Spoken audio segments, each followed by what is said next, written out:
काय आहे? प्रेम. दुसरं आनंद. तिसरं शांती, समाधान.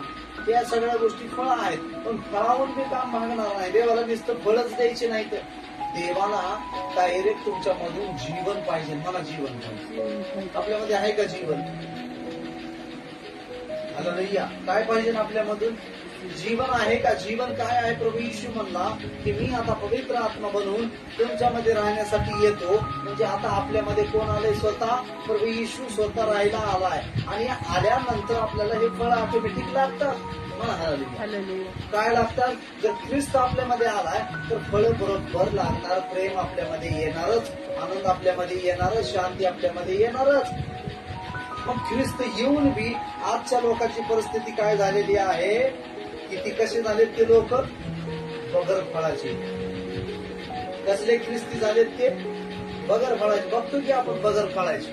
कारण फळ नाही तर आहे त्यांच्यामध्ये. येशू आहे तर जीवनाला फळ लागत नाही. तर कारण बायबल काय सांगते? आज कित्येक असे भयंकर ख्रिस्ती आहेत. निष्काळजी ख्रिस्ती आहेत, उदास ख्रिस्ती आहेत, पापी ख्रिस्ती आहेत, आळशी ख्रिस्ती आहेत, यही ख्रिस्ती आहेत, प्रार्थना न करणारे ख्रिस्ती आहेत. ही एवढे ख्रिस्तीच आहेत. ते सगळे पापी आहेत पण ख्रिस्ती आहेत, आळशी आहेत पण ख्रिस्ती आहेत. हालेलुया.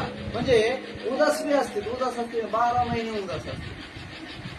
ख्रिस्ती आहेत, चर्चला जाणारे आहेत, पण 12 महिने तोंडावर 12 वाजलेले आहेत. हसो म्हणून त्यांच्या चेहऱ्यावर नाहीत.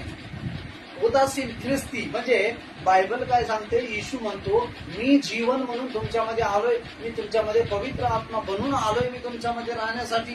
जीवन काय आहे? जेव्हा आपण येशूच्या सुवार्थेला ग्रहण करतो तर आपल्यामध्ये काय आलंय? जीवन. मला जीवन आलंय. काय आलंय? जीवन. जीवन. जीवन म्हणजे एक असा आनंद, अशी लाईफ, असं फ्युचर आपल्यामध्ये आलेला आहे की आपण ह्या जगामधल्या कुठल्याही संकटाला घाबरत नाही, कुठल्याही वादळाला घाबरत नाही, कुठल्याही समस्येला घाबरत नाही. का? कारण ख्रिस्त आपल्यामध्ये आलाय. म्हणा आला. त्याला म्हणतं जीवन आलं. आता जीवन आल्यानंतर मग आपल्याला फळं लागले पाहिजेत का नाही? लागलेत का फळं? मग आळशी ख्रिस्ती, प्रार्थना न करणारे ख्रिस्ती, म्हणजे फळं लागले नाहीत. जीवन तुमच्यामध्ये आलंय. पण म्हणून तिथं जो आपला पिता परमेश्वर, जो माळी आहे, तो काय करणार? मग एक दिवशी कात्री घेऊन येणार माळ्यासारखं, आणि जे उदास आहे त्याला कापून टाकणार. जो आळशी आहे त्याला कापून टाकणार. जो ऐहिक आहे, घमंडी आहे, त्याला कापून टाकणार. जो कुणाला क्षमा करत नाही त्याला कापून टाकणार.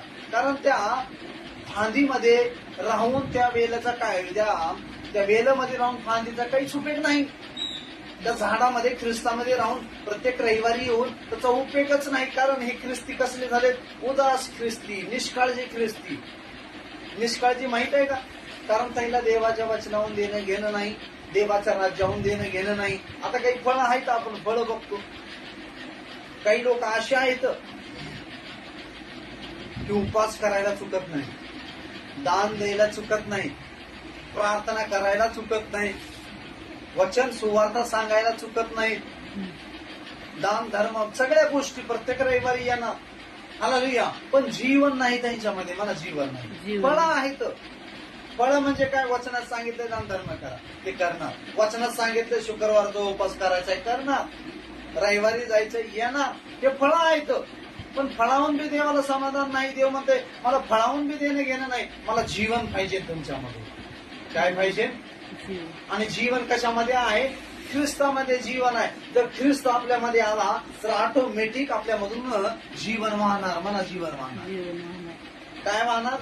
जीवन वाहणार. जसं नदी वाहते. जर येशू आपल्यामध्ये आला, येशू कधी येतोय?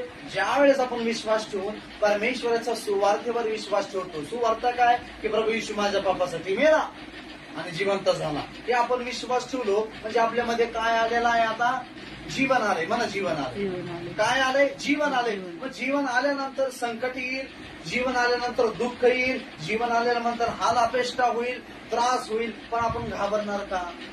कारण आपल्यामध्ये जीवन आलंय. आपल्याला माहित आहे की इथलं जीवन तात्कालिक आहे, पण या दिवशी आपला प्रभात जे एका दिवशी संपणार, तर आपण सार्वकालिक जीवनामध्ये जाणार. म्हणा हालेलुया.